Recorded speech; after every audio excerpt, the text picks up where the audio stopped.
पश्चिमी दुनिया में स्वास्तिक फांसीवाद का पर्याय है, लेकिन अगर हम हजारों साल पीछे चले जाएं, तो हमें पता चलेगा कि स्वास्तिक को अच्छे भाग्य के प्रतीक के रूप में इस्तेमाल किया जाता था। और आज भी कई देशों में किसी भी काम को करने से पहले इस प्रतीक का इस्तेमाल किया जाता है।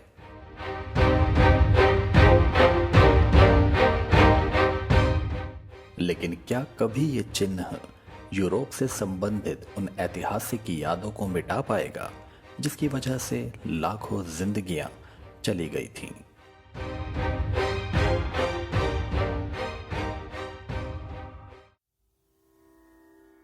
प्राचीन भाषा संस्कृत में स्वास्तिक का अर्थ है कल्याण।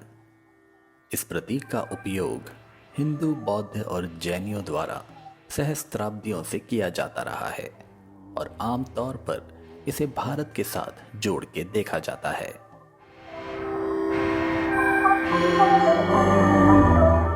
एशिया के शुरुआती पश्चिमी यात्री इसके सकारात्मक और प्राचीन संघों से प्रेरित थे और इन्होंने इसे अपने घर पर इस्तेमाल करना शुरू कर दिया था।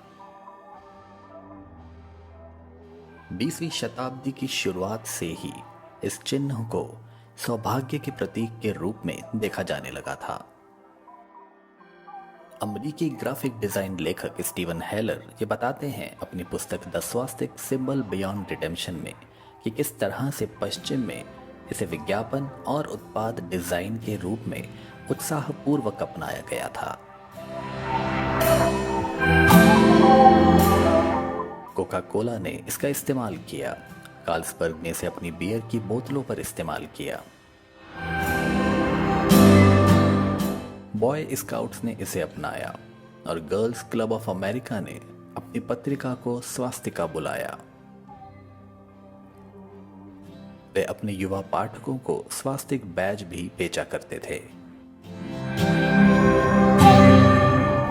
प्रथम विश्व युद्ध के दौरान अमेरिकी सैन्य इकाइयों द्वारा इसका उपयोग किया गया था और इसे 1939 के अंत में आरएएफ विमानों पर भी देखा जा सकता था।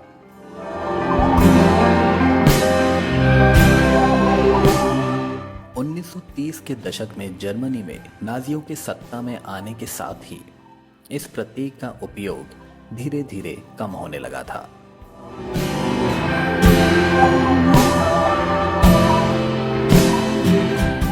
स्वास्तिक का नाजी उपयोग 19वीं शताब्दी में तब हुआ जब जर्मन विद्वानों ने पुराने भारतीय ग्रंथों का अनुवाद किया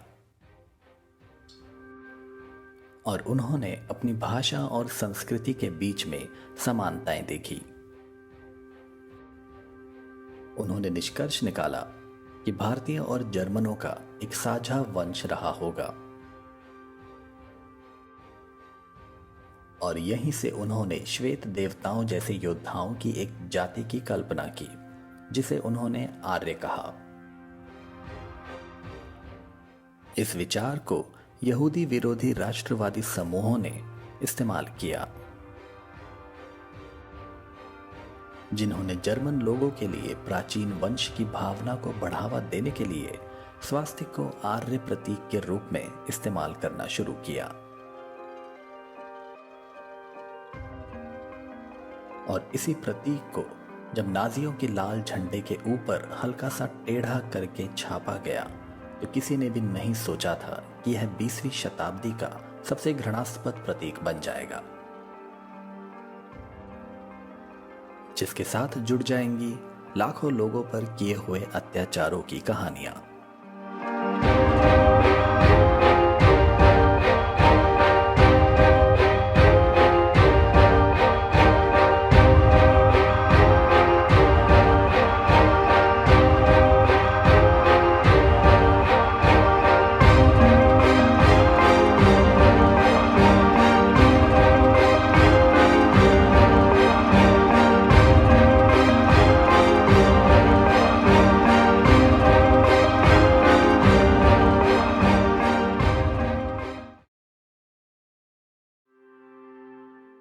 यहूदी लोगों के लिए स्वास्तिक भय, दमन और विनाश का प्रतीक है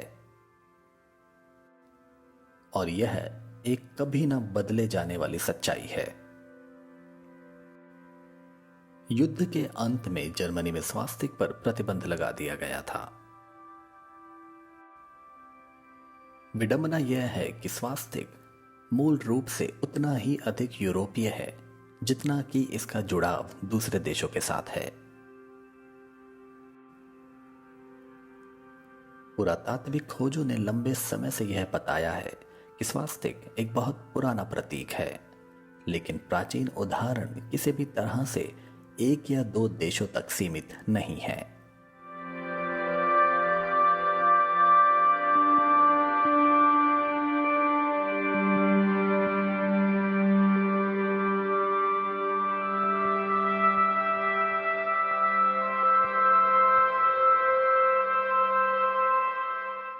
इसका उपयोग प्राचीन यूनानियों, सेल्टस और एंग्लो सैक्सन द्वारा किया गया था और कुछ सबसे पुराने उदाहरण पूर्वी यूरोप में बाल्टिक से बाल्कन तक भी पाए गए हैं।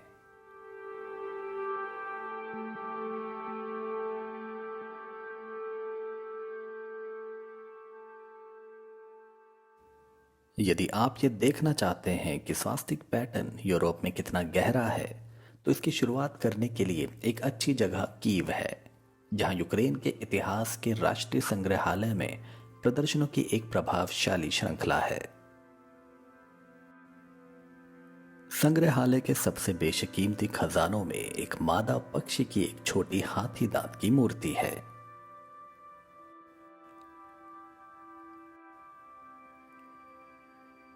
इस मूर्ति को सिर्फ एक विशाल दांत से बनाया गया था। यह 1908 में रूसी सीमा के पास मेजिन की पुरापाषाण बस्ती में मिली थी। इसमें पक्षी के धड़ पर जुड़े हुए स्वास्तिकों का एक जटिल मेंडर पैटर्न उकेरा गया है।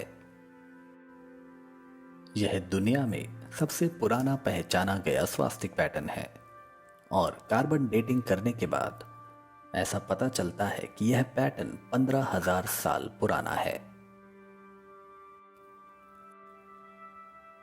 इस पक्षी की मूर्ति को कई लैंगिक वस्तुओं के साथ पाया गया था, जो इस विचार का समर्थन करता है कि स्वास्तिक पैटर्न का उपयोग प्रजनन प्रतीक के रूप में किया जाता रहा होगा।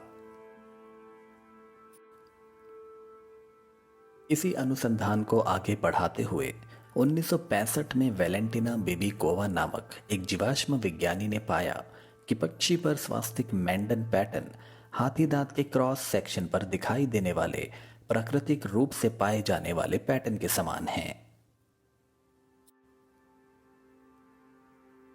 तो क्या ऐसा भी हो सकता है कि मूर्ति के निर्माता केवल वही दिखा रहे थे जो उन्होंने प्रकृति में देखा था?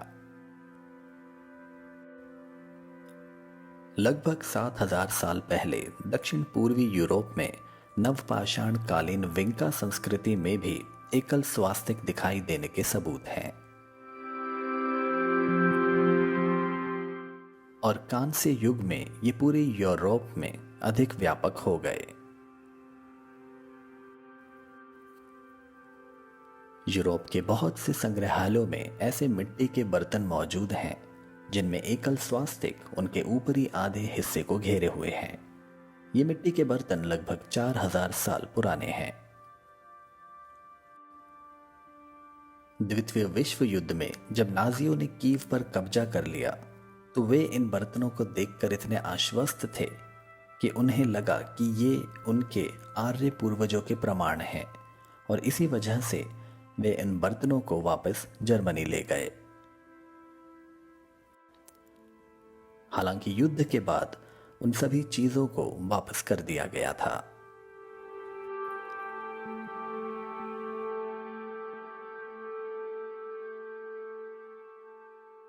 संग्रहालय के ग्रीसियन संग्रह में स्वास्तिक वास्तुशिल्प आभूषण के रूप में दिखाई देता है, जिसे ग्रीक कुंजी पैटर्न के रूप में भी जाना जाता है, जो आज तक टाइल्स और वस्त्रों पर व्यापक रूप से उपयोग किया जाता है।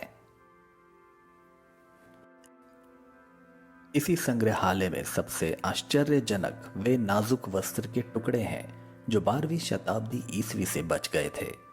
माना जाता है कि वे एक स्लाव राजकुमारी के ड्रेस के कॉलर से संबंधित हैं। जो बुराई को दूर करने के लिए सोने के क्रॉस और स्वास्तिक के साथ गढ़े गए हैं। स्वास्तिक दूसरे विश्व युद्ध तक पूर्वी यूरोप और रूस में कढ़ाई का एक लोकप्रिय रूप बना रहा।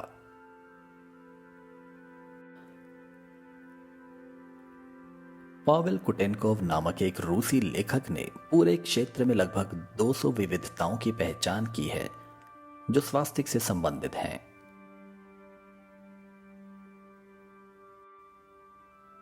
लेकिन उनमें से हेकेनक्रेज एक ऐसा प्रतीक है जिसे कभी भुलाया नहीं जा सकता।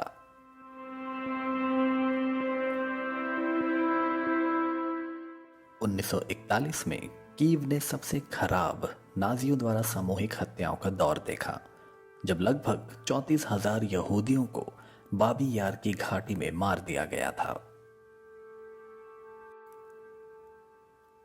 पश्चिमी यूरोप में स्वदेशी प्राचीन स्वास्तिकों का उपयोग आधुनिक युग से बहुत पहले हो गया था और कई स्थानों पर इनके उदाहरण भी देखे जा सकते हैं, जैसे यॉर्कशायर में इल्कली मूर पर प्रसिद्ध कांस्य युग का स्वास्तिक पत्थर।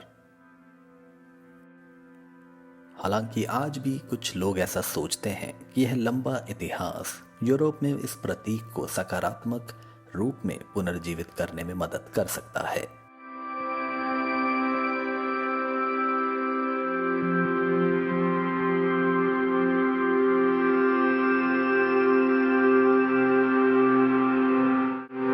कोपेनहेगन में एक अपमार्केट टैटू पार्लर के मालिक पीटर मैडसन का कहना है कि स्वास्तिक नॉर्स पौराणिक कथाओं का एक तत्व है जो कई स्कैंडिनेवियाई लोगों के लिए एक मजबूत अपील रखता है।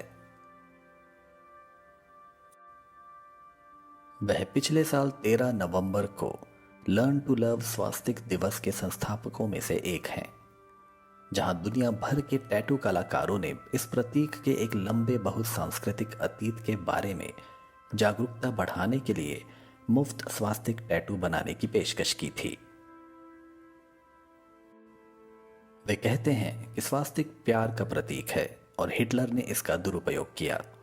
हम हेकेनक्रेज को पुनः प्राप्त करने की कोशिश नहीं कर रहे हैं, यह असंभव होगा। ना ही यह कुछ ऐसा है जिसे हम चाहते हैं कि लोग भूल जाएं।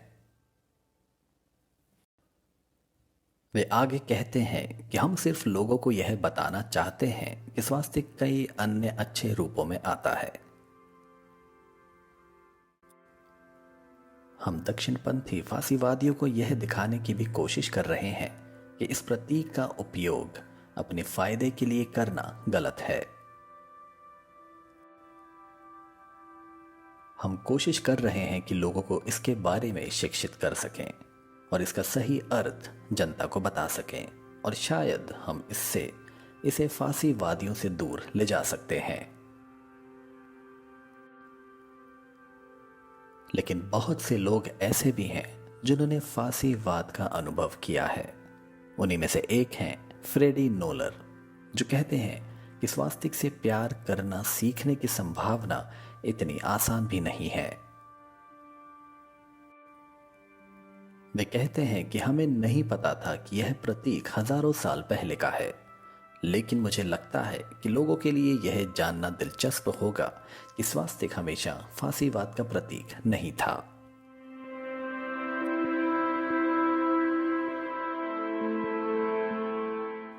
सदियों से जहां स्वास्तिक बहुत से धर्मों में एक पवित्र प्रतीक रहा है, वही एक समान सा दिखने वाला हेकेनक्रेज या हुक वाला क्रॉस जो स्वास्तिक की तरह दिखता है, वह नफरत का प्रतीक भी है, जिसे देखते ही दर्दनाक यादों की याद आ जाती है। नाजीवाद का यह प्रतीक नरसंहार और नस्ली घृणा से जुड़ा हुआ है। इस प्रतीक का एक लंबा और जटिल इतिहास है। यह प्रतीक भलाई और लंबे जीवन का प्रतीक था और हर जगह पाया जाता था। प्रारंभिक ईसाइयों की कब्रों से लेकर रोम के कैटाकॉम और लालीबेला रॉक चर्चों तक, कार्डोबा के कैथेड्रल तक भी। स्वास्तिक शब्द संस्कृत के मूल सु और अस्ति से आया है, जिसका अर्थ है भलाई, समृद्धि या सौभाग्य। इसका उपयोग हिंदू शास्त्रों में सबसे पुराने ऋग्वेद की प्रार्थनाओं में किया गया है। हिंदू दर्शन में इसे विभिन्न चीजों का प्रतिनिधित्व करने के लिए कहा जाता है, जो 4 युगों या चक्रीय काल में आती हैं। जीवन के 4 उद्देश्य या जीवन के 4 चरण। भारत के कुछ हिस्सों में लड़कों का नाम स्वास्तिक और लड़कियों का नाम स्वास्तिका भी सुनने में आता है।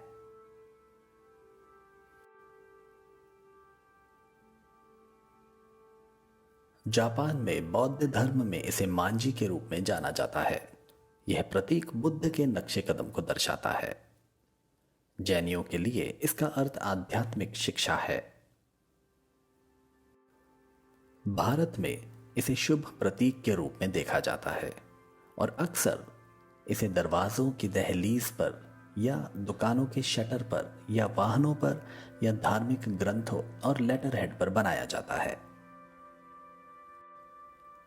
किसी की शादी हो, किसी ने नया वाहन खरीदा हो, किसी ने नया घर लिया हो, हर जगह पर पवित्र करने के लिए स्वास्तिक का उपयोग किया जाता है। लास्ट विजडम ऑफ द स्वास्तिक के लेखक अजय चतुर्वेदी बताते हैं कि स्वास्तिक वैदिक गणित में इस्तेमाल किया जाने वाला एक 4 आयामी घन है, जिसे हिटलर द्वारा राजनीति में इस्तेमाल किया गया, बिना यह समझे कि भारतीय दर्शन में इसका कितना महत्व है।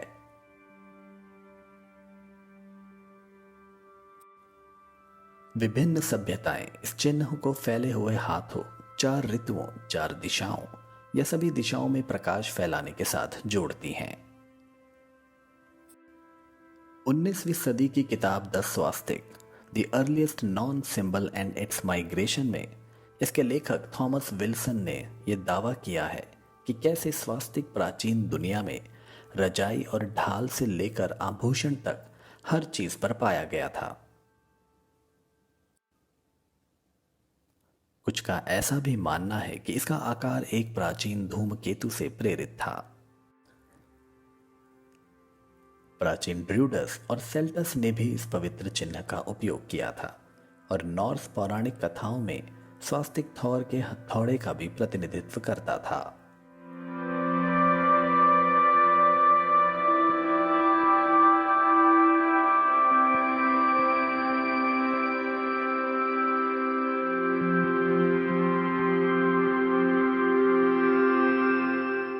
पाकिस्तान में मोहनजोदाड़ो और हड़प्पा के खंडहरों में भी स्वास्तिक रूपांकनों को दर्शाने वाली बहुत सी मोहरें मिली हैं। कुछ समय पहले तक फिनिश वायुसेना ने अपने बैज पर एक स्वास्तिक को प्रतीक चिन्ह के रूप में इस्तेमाल किया था। रूडयार्ड किपलिंग ने भी भारत के साथ अपने जुड़ाव के कारण अपनी कई किताबों के कवर पर इस प्रतीक को चित्रित किया है। अमेरिका में भी स्वास्तिक दोस्ती का प्रतीक था, जिसे उन्होंने द्वितीय विश्व युद्ध के बाद छोड़ दिया था। हालांकि नाजियों का स्वास्तिक असली स्वास्तिक के प्रतीक से काफी अलग है। इसके इतिहास में जाएं तो पता चलेगा, जब एडोल्फ हिटलर अपनी नई शुरू की गई पार्टी के लिए एक प्रतीक की तलाश कर रहे थे, तो उन्होंने स्वास्तिक को दाईं ओर घुमाते हुए 4 बिंदुओं को छोड़ते हुए हैकन क्रेस का इस्तेमाल किया और फिर 1920 में उन्होंने इसे पार्टी के प्रतीक के रूप में अपनाया। हिटलर के ही प्रचार मंत्री जोसेफ गोएबल्स ने मई 1933 में एक कानून पारित किया, जिसने हुक वाले क्रॉस के अनाधिकृत व्यवसाय के उपयोग को रोक दिया गया। इस प्रतीक को इस्तेमाल करने के पीछे यह सुझाव भी दिया गया कि जर्मन और भारत एक ही शुद्ध आर्य वंश या फिर एक ही वंश से आए थे, लेकिन दशकों से एक शुभ प्रतीक को एक विवादास्पद प्रतीक बना दिया गया है। जर्मनी सहित कई यूरोपीय देशों में नाजी प्रतीकों का सार्वजनिक प्रदर्शन कानून द्वारा निषिद्ध है और ऐसी शर्तों का उल्लंघन करना एक अपराध है।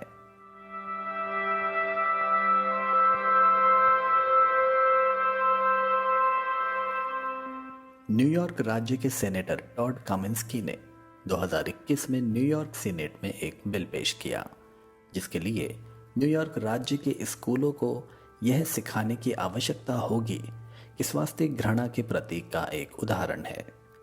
हालांकि बिल के राष्ट्रीय निहितार्थों के कारण world Hindu council of America सहित संगठनों ने न्यूयॉर्क सेनेट से मूल स्वास्तिक और नाजी हैकेनक्रेज के बीच अंतर करने का आग्रह किया। हालांकि ऐतिहासिक फिल्मों के फिल्मांकन और वीडियो गेम बनाने में स्वास्तिक की अनुमति दी गई है। सदियों से कलाकारों द्वारा इसकी छवि को भुनाने के कुछ प्रयास भी किए गए हैं। इस प्रतीक को पॉप स्टार मैडोना ने 2012 में एक वीडियो में शामिल किया था। उस गीत का नाम नोबडी नोज मी था। मैडोना ने बाद में कहा कि उसने इसका इस्तेमाल अन्य समुदायों और लोगों के प्रति दूसरे लोगों की बढ़ती असहिष्णुता को दिखाने के लिए किया। 1993 में एडिथ ऑल्टमैन नाम की एक यहूदी कलाकार ने फर्श पर एक काले नाजी स्वास्तिक का एक स्वरूप बनाया। उन्होंने कहा कि मैं स्वास्तिक को बेअसर करना चाहती हूँ, बुराई के साथ इसके जुड़ाव को दूर करना चाहती हूँ ताकि किसी को इससे डरने की जरूरत ना पड़े। स्वास्तिक का यहूदी विरोधी प्रयोग द्वितीय विश्व युद्ध के साथ समाप्त नहीं हुआ। आज भी नस्लवादी नवनाजी गिरोह यहूदी कब्रों या पूजा के घरों को अपवित्र करने के लिए इस चिन्ह का उपयोग करते हैं।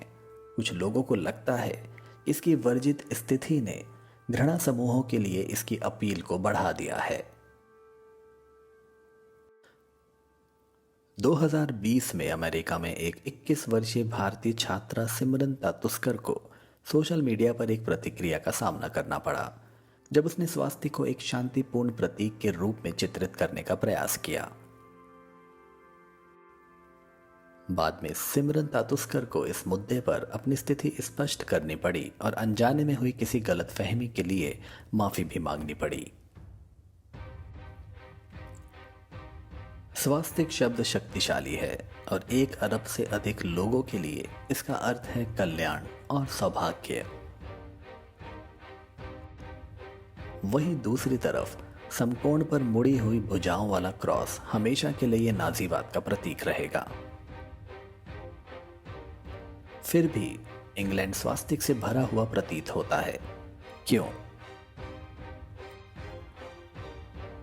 हिटलर ने जो किया वह बिस्मार्क के झंडे के रंगों में स्वास्तिक चिन्ह को जोड़ना था और जर्मनी को एक ऐसे राष्ट्र के रूप में ब्रांडेड करना था जिसका केंद्रीय मिशन विजय और उपनिवेश था। और ऐसा करते हुए नाजियों ने अपने लिए एक नया इतिहास रचा। लेकिन स्वास्तिक का शुभ प्रतीक हिटलर से भी हजारों साल पहले का है।